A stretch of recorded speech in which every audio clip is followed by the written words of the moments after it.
It was a quiet day when the Serenity drifted into the Valtar system, the hull of the massive hospital ship gleaming under the distant stars. The stars themselves seemed to hum with the stillness of space, a contrast to the hustle inside the ship as medical personnel prepared for another routine mission. The Serenity was Earth's pride, designed to offer aid, healing, and humanitarian outreach to the furthest reaches of known space. Thousands of light years from Earth, it had become a symbol of peace, a beacon of compassion. I was standing in the observation deck, as I often did, watching the black abyss of space stretch out before me. My hands rested lightly against the cool glass, the hum of the ship's systems vibrating beneath my feet. There was something mesmerizing about the silence of space, something almost holy. The Voltarian moons hung just above the horizon, their pale light shimmering in the endless black. From the deck, I could see the fleet of medical transports, their cargo holds ready to receive the injured and sick from the nearby planets in the system. But even with the ship's ongoing mission of healing, something was wrong.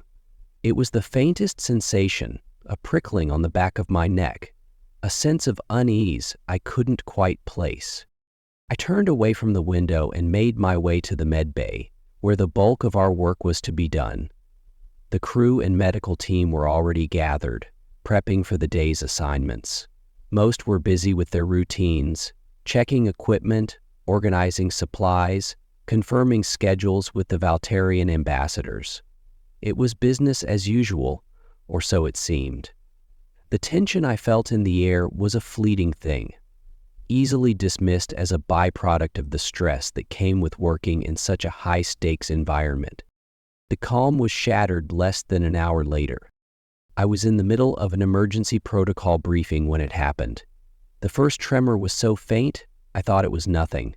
Just another ship passing too close, maybe a slight imbalance in the gravity stabilizers. But then it hit again, harder this time, followed by a guttural boom that reverberated throughout the entire ship. The sound wasn't just a vibration, it was a shockwave, a physical presence that rattled the walls and sent everyone scrambling for cover. Red lights flashed along the hallways, and the sterile hum of the medical bay was drowned out by the shrill whine of alarms. I rushed toward the command center, my mind racing as the adrenaline began to kick in. I could feel my heart pounding in my chest as I sprinted, every step measured, every second feeling like an eternity. When I entered the room, I was met with chaos. Officers were scrambling across the room, trying to assess the situation. A voice crackled over the loudspeakers. Alert! Hull breach on the starboard side. Incoming enemy vessels. All personnel to emergency stations. Enemy vessels. The words sent a chill down my spine. Valtarians, I thought, though at that moment I couldn't be sure. I had assumed the Valtarians, with whom we had been diplomatically engaged for years, would be allies, partners even. But this was no peaceful visit. The ship shuddered again, more violently this time, as if it were about to tear apart at the seams. I ran to the edge of the porch and looked out, as if it were about to tear apart at the seams. The first attack was precise, a laser beam that cut through the ship's outer hull and pierced the medical bays below. We had no way of defending ourselves. We were a hospital ship, not a warship. I had hoped that diplomacy, something I had always trusted to be humanity's strongest weapon, would prevail. But it had failed. The Voltarians weren't here for aid. They were here to destroy. The first explosion hit like a violent wave crashing against the side of a fragile ship. The sudden jolt sent me stumbling, my legs unsteady as the floor beneath me trembled with an intensity I'd never experienced before. The walls seemed to bend and groan under the pressure. The shrill sound of alarms began to blare, echoing through the corridors as the red emergency lights flickered on, casting an eerie glow over everything. The whole ship had become a maze of chaos. I stumbled toward the command center, heart pounding in my chest. Officers and crew members were already running in all directions, shouting orders and trying to make sense of the situation. Through the open doorway, I could see the faces of the crew, their eyes wide with fear and disbelief. The Serenity, our lifeline in this vast and dangerous galaxy, was being torn apart by an unseen enemy. The ship, once a symbol of peace, was now a battlefield, its fragile frame shaking with the force of the attack. I didn't have time to process everything. The overwhelming need to act, to do something, anything, took over. I ran to the nearest communications terminal, pressing my hands against the cold surface. My fingers hovered over the controls, but I hesitated. I needed to reach Earth, to call for reinforcements. Yet, in that moment, a wave of helplessness surged through me. We were alone. The Serenity was too far from Earth for a quick response, and the Voltarian fleet had arrived too suddenly for us to prepare. Every part of the ship had been built with care and precision, yet there was no defense against this kind of attack. The second explosion hit just moments later, this time more directly. The sound was deafening, like a crack of thunder right above our heads. The entire section of the ship shook violently, throwing me to the ground. I managed to catch myself, slamming my palm against the cold metal floor to steady my balance. The ship groaned in protest, metal twisting in ways it shouldn't. I looked up to see the bulkhead near the medbay crumple under the pressure, sparks flying from the shattered wiring. "Medical team, report to the starboard side," someone shouted through the haze. It was Dr. Celine, the ship's chief medical officer. Her voice, though strained, cut through the panic, her training kicking in as she took command of the situation. She had always been a calming presence, but now, in the midst of disaster, even her usual calm demeanor couldn't hide the urgency in her tone. I grabbed hold of the nearest emergency kit and rushed toward the nearest casualty station. The ship's crew were doing their best to tend to the wounded, but the damage was so severe, the air thick with smoke and the scent of burning metal, that the task felt nearly impossible. We were not a military vessel. Our doctors and nurses were not soldiers. They were healers, trained to save lives, not defend them. I watched as the medical team worked feverishly to stabilize the injured, while others rushed to seal the breaches. The crew worked as quickly as possible, but there was a sense of desperation in the air. Each explosion tore apart more of the ship, and each second seemed like an eternity. "Get the medical supplies to the escape pods," shouted Dr. Celine. Her voice carried through the chaos, and despite everything, I saw the crew rally to her command. They moved in unison, their faces grim but resolute. But we couldn't escape the truth. The Serenity was sinking. The Valtarians were relentless, their ships continuing to fire at us with brutal efficiency. Their aim was true, and we were helpless. Each explosion made it clearer that this wasn't just an attack. It was an execution. I found myself standing there in the midst of it all, holding my breath as the ship trembled again. I had no choice but to accept the truth. We were caught in the crossfire of a war we hadn't asked for, and we were losing. We had only one hope left, Earth. And I could only pray that help would arrive before it was too late. In the midst of the chaos, a heavy silence fell over me for just a moment. It was as though the world had paused, leaving me with only the pounding of my own heart to fill the void. I was standing in the command center, still reeling from the shock of the attack. Officers were rushing past me, shouting orders, their faces pale with disbelief. The ship was crumbling around us, but there was one thing that kept me grounded, the knowledge that we had to act, and fast. I moved to the communications terminal, my fingers trembling as I activated the emergency signal. The screen flickered to life, a blur of static and noise filling the room. I punched in the code for the Earth command, praying that someone would be on the other end, someone who could help us. My mind raced as I tried to think of what to say.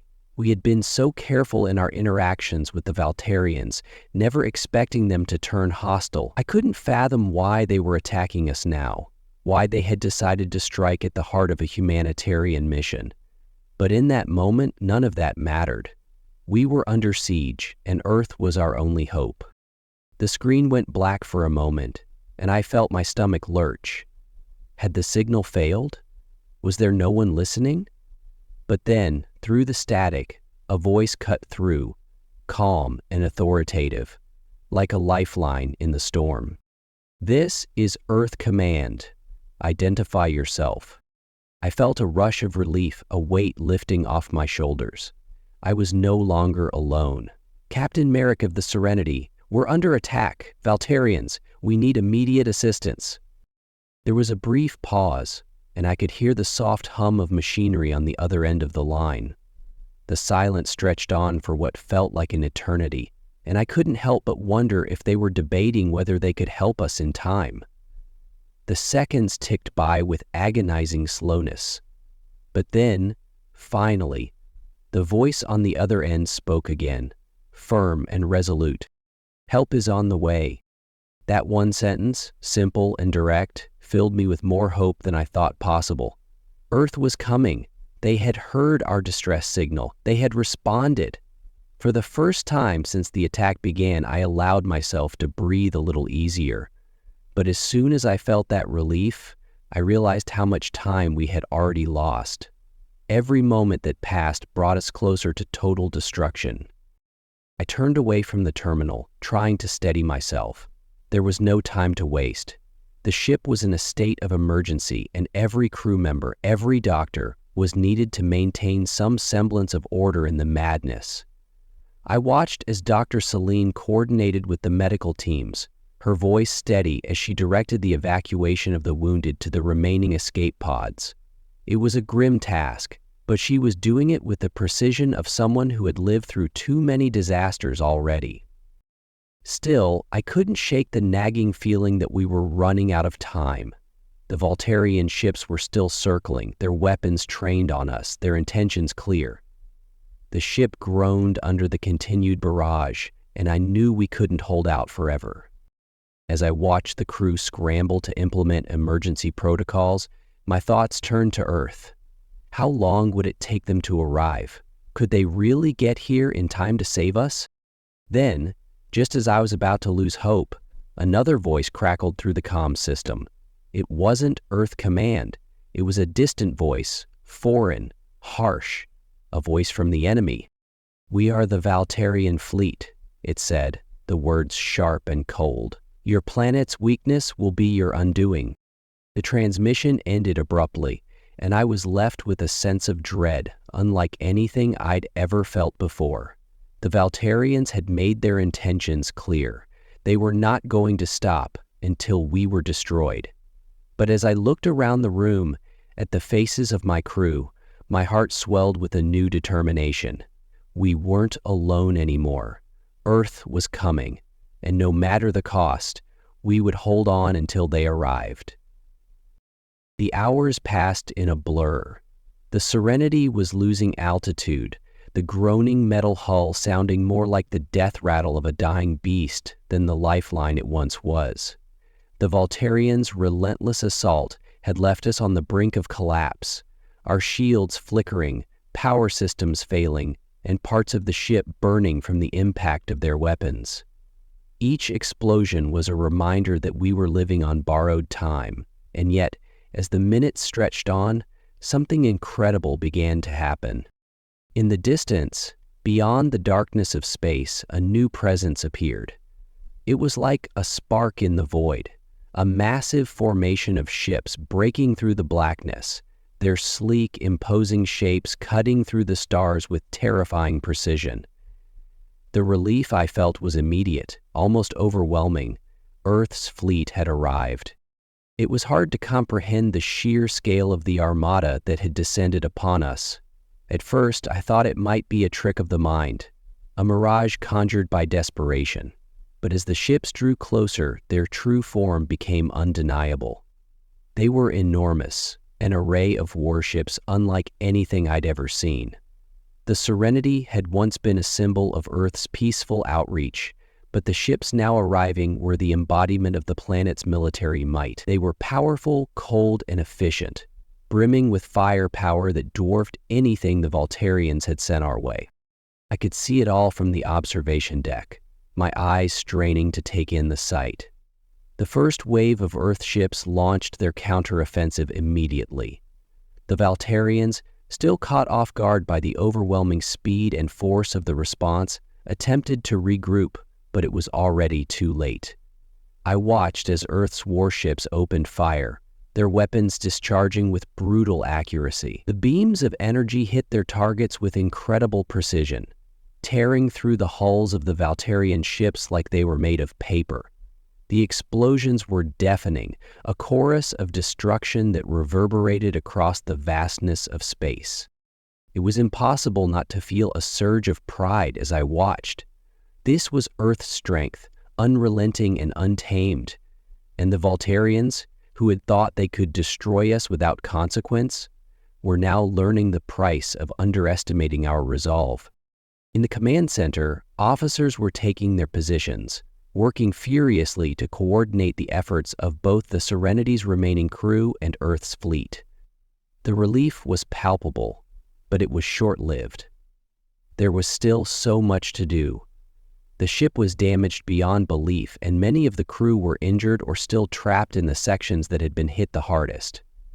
But the atmosphere had changed. The looming shadow of defeat had been lifted, and for the first time in hours, I could see hope in the eyes of the crew.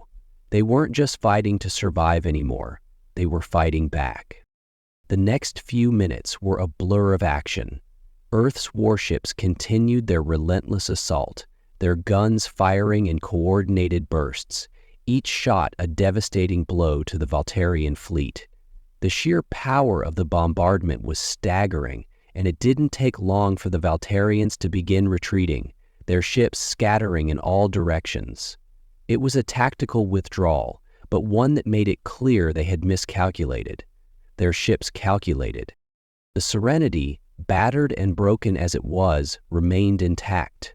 Earth's forces had managed to create a protective shield around us, blocking any further strikes from the retreating enemy ships. It was a temporary respite, but it was enough. From the observation deck, I could see the aftermath of the battle unfold. The Valtarians were scattering, their once proud ships now a twisted wreckage of defeat. And though the Serenity still floated in the void, it was clear that we had been saved by the might of Earth's fleet. But as the immediate danger subsided, my thoughts couldn't help but turn back to the cost. So many lives had been lost, and the Serenity, once a symbol of peace and healing, would never be the same again. Still, in that moment, as Earth's ships formed a protective ring around us, I knew we had been given a second chance. The message was clear. Earth would not tolerate any threat to its people, and it would go to any lengths to ensure our survival. And as the last of the Valtarian ships disappeared into the dark abyss, I felt something I hadn't in a long time. Safety. The battle was over, but the aftermath left us with more questions than answers. The Serenity was still drifting in space, its systems barely holding together, the damage so extensive that we were no longer sure how much of the ship remained intact. I stood in the bridge, watching the debris of the Valtarian fleet slowly scatter in the vacuum of space. Their ships, once so menacing, were now little more than floating wreckage, a testament to Earth's overwhelming power. But despite the victory, the lingering feeling of unease gnawed at me. What had happened? Why had the Valtarians attacked us? And why had they targeted a hospital ship, a vessel dedicated to peace? The questions were endless, and no one had any answers. As the crew worked tirelessly to assess the damage, there was a palpable sense of relief mixed with confusion. We had survived, but at what cost? The crew who had fought so valiantly were exhausted, their faces drawn with fatigue, their hands still shaking from the adrenaline that had coursed through their veins only hours earlier. Until now, they had been unable to move, and we had been completely unprepared. After 10 weeks of battle, Dr. Celine, ever the professional, moved from one casualty to the next, her eyes scanning each patient with a critical gaze, yet there was an unmistakable wariness in her every movement. She had seen war before, but nothing like this. I couldn't help but think about the civilians we had been sent to help, the refugees from the Voltarian homeworld who had come seeking aid, their lives in shambles after a planet-wide disaster. They had trusted us, trusted the Serenity and everything it stood for. And yet, here we were, caught in a conflict we hadn't even known was brewing.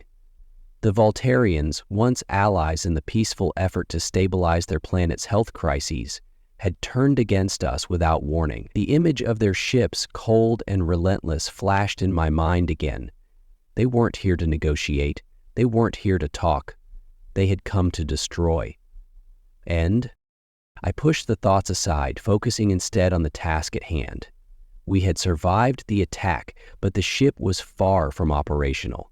Communication lines were down, some sections of the ship were completely destroyed, and countless crew members had been injured or killed. The escape pods had been deployed, but not everyone had made it to safety. There were still survivors on board, still crew members trapped in parts of the ship that we hadn't been able to reach. I turned to one of the officers standing by, a young man whose face was streaked with soot and blood. "How bad is it?" I asked, my voice steady despite the turbulence in my chest. He didn't answer immediately, his eyes scanning the various readouts on the console. Finally, he spoke, his voice low. "We've lost 3/4 of the ship's systems, Captain. The engines are offline. Life support is failing in several sections. Medical bays are compromised. The remaining crew is scattered, and the damage is too extensive to make full repairs without reinforcements." He paused, his eyes flicking toward the large windows. "It's a miracle we're still here at all." His words hung in the air, heavy and grim, the realization of how close we had come to losing everything, our ship, our crew, and even the peace we had been sent to uphold, settled in my chest. We had been given a second chance, but it felt fragile, fleeting. Earth's fleet had saved us, but that didn't mean we were out of danger. The Voltarians, though defeated, could regroup. They might come back, and next time, they might not be so easily repelled. "We need to contact Earth Command," I said, more to myself than to anyone else. I didn't know how much longer our comms would hold up, but it was imperative to relay the situation, to request reinforcements. We needed more than just a fleet. We needed supplies, personnel, and above all, answers. What had driven the Voltarians to attack us in the first place? But the comms were still down, and we were still alone. As I looked out at the vast, empty stretch of space, I couldn't shake the feeling that this wasn't over. The Voltarians had made their move, but they hadn't explained why. There was a darker force at play here, something larger than we understood. And whatever it wasn't done with us yet. I turned back to the crew, focusing on the task ahead. There was no time to dwell on the unknown. We had a ship to save, survivors to tend to, and a message to send. And in that moment, I made a silent vow to myself and my crew. No matter what, we would make it through this. Together. The hours that followed were a blur of frantic movement and impossible decisions. The Serenity was now little more than a skeleton of its former self. Parts of the ship were entirely dark, the lights flickering ominously in the corridors as we worked to stabilize what we could. Dr. Celine and her team had done all they could for the injured, but the resources we had left were dwindling fast. The escape pods had taken the worst of the casualties, and though many had been rescued, others were still stuck on the lower decks, waiting to be found. Every moment felt like an eternity, and the sense of urgency that had propelled us in the hours before was beginning to erode, replaced with the suffocating weight of reality. I stood in the command center, staring out at the remains of the Voltarian fleet as Earth's warships continued their patrol. They'd created a perimeter around us, protecting the crippled hospital ship from any further attack, but I could feel the eyes of the enemy still watching us from the shadows. The Voltarians may have retreated for now, but I knew they weren't finished with us. Their last transmission had been a chilling promise. Your planet's weakness will be your undoing. I had no idea what that meant, but I knew it was a threat we couldn't afford to ignore. Earth's fleet may have saved us in the short term, but we were still a long way from safety. A soft beep pulled me out of my thoughts. One of the officers was standing beside me, his eyes grim. "Captain, we've established a weak communication link with Earth Command," he said. "It's not stable, but it's something." I didn't need to be told twice. I hurried to the terminal, my fingers flying over the controls as I tried to boost the signal. The screen crackled to life, the familiar logo of Earth Command appearing in the corner of the screen. I leaned forward, praying that the connection would hold long enough for us to get a message through. The image on the screen wavered, but the voice that came through was clear. "This is Earth Command. Captain Merrick, we read you. What is your status?" "Command, this is Captain Merrick. The Serenity has sustained critical damage. We've lost 3/4 of the ship's systems, and many of our crew are dead or injured. We need immediate assistance, reinforcements, and supplies. The Voltarians are still out there, and we don't know when they'll be back." There was a long pause on the other end, and I could hear voices in the background, hushed but urgent. Finally, the voice on the other end returned. "Understood, Captain. We're sending a recovery fleet, but it will take several hours for them to arrive. Hold tight. In the meantime, we're sending you a supply drop. The Voltarians' actions have been noted, and we will respond accordingly. Stand by." I felt a knot of relief in my chest. Help was on the way. We weren't entirely alone. But as I glanced around the command center, I couldn't shake the feeling that something more sinister was at play. The Voltarians hadn't just attacked us. They had attacked a symbol of humanity's goodwill. A hospital ship, for God's sake. They had destroyed our most peaceful vessel without remorse, and that meant they weren't just another enemy. They were something else.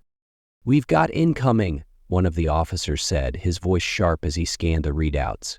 "Looks like the supply drop is en route. Should be within range in a few minutes." I nodded, forcing myself to focus on the task at hand. The supply drop was our lifeline right now. We needed everything we could get: medical supplies, food, parts for repairs. But even as I took in the news, a cold shiver ran down my spine. The Voltarians might have retreated for now, but I didn't believe for a second that they would just leave us alone. We had made ourselves a target, and as long as we were in their sights, we would never be safe. The hours dragged on, the tension in the air palpable. Earth's fleet maintained their perimeter, their massive ships hovering in space like sentinels. But I could sense the unease among the crew. There was no telling what the Voltarians would do next, and the question of why they had attacked us still hung heavy in my mind. And then, as I stood there, waiting for the supply drop, something unexpected happened.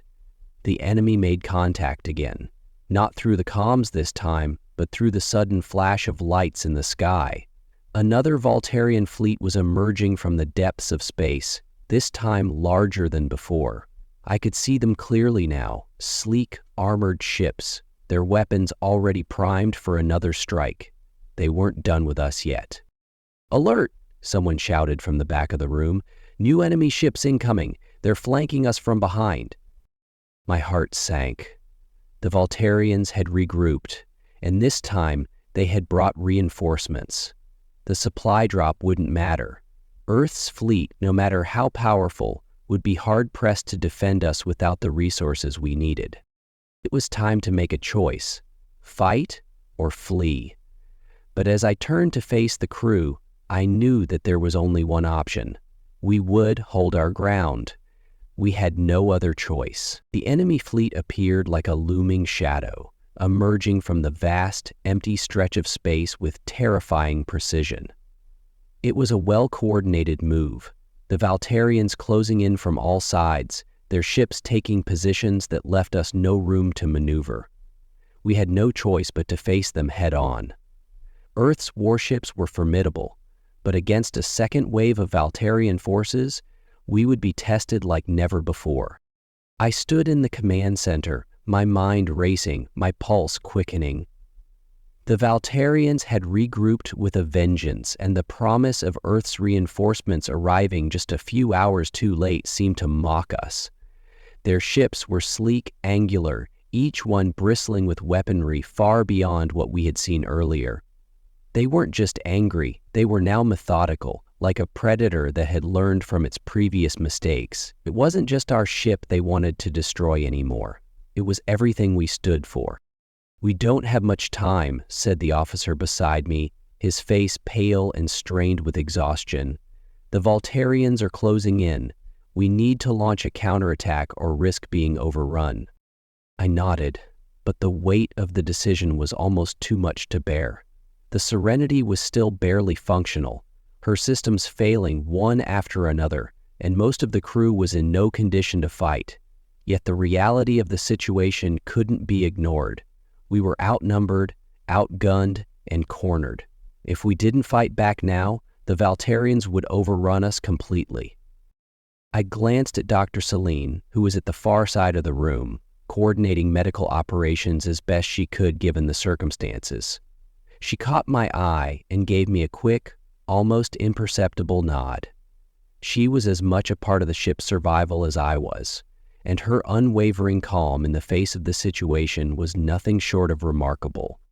But I could see the tension in her movements, the weight of responsibility bearing down on her shoulders. "We're launching everything we've got," I said, my voice steady despite the growing sense of doom. "Prepare the remaining fighters. All hands to battle stations. We're going to make this count." The command center erupted into a flurry of activity. The few operational fighters on board were quickly prepped for launch, their engines roaring to life. The rest of the crew scrambled to their posts, preparing for the inevitable battle. The sound of heavy machinery and the sharp commands of the officers filled the air, a testament to the professionalism of the crew, even under the most harrowing of circumstances. As the Valtarian ships drew closer, I felt the weight of responsibility settle over me like a suffocating cloak. I had always known this moment would come, but nothing could have prepared me for the reality of it. The Serenity wasn't just a ship. She was a symbol of everything Earth had worked for, a beacon of hope for the galaxy. And now, she was a target. The Valtarians weren't just trying to destroy us. They were trying to extinguish that symbol of peace. But we would fight, no matter the cost. We would make them pay for every inch of space they took from us. I took a deep breath, turning to face the communications officer. "Get Earth Command on the line again. Let them know we're engaging the enemy. We need every bit of support we can get." As the communications officer worked to establish the link, the first volley of Valtarian fire ripped through space, a blinding burst of energy streaking toward the Serenity. The ship shuddered under the impact, but we held firm. The shields, though weakened, held long enough for the first wave of fighter craft to launch, streaking into the vacuum to engage the enemy. The battle unfolded before my eyes in a flurry of brilliant, fiery explosions. Earth's fleet and the Valtarians clashed, their weapons exchanging deadly blows, while the fighters darted in and out of the chaos, attacking and retreating with deadly precision.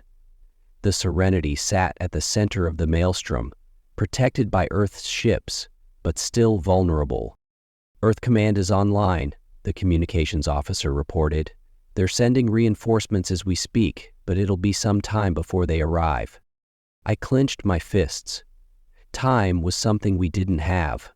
The battle was raging around us, and every moment felt like an eternity.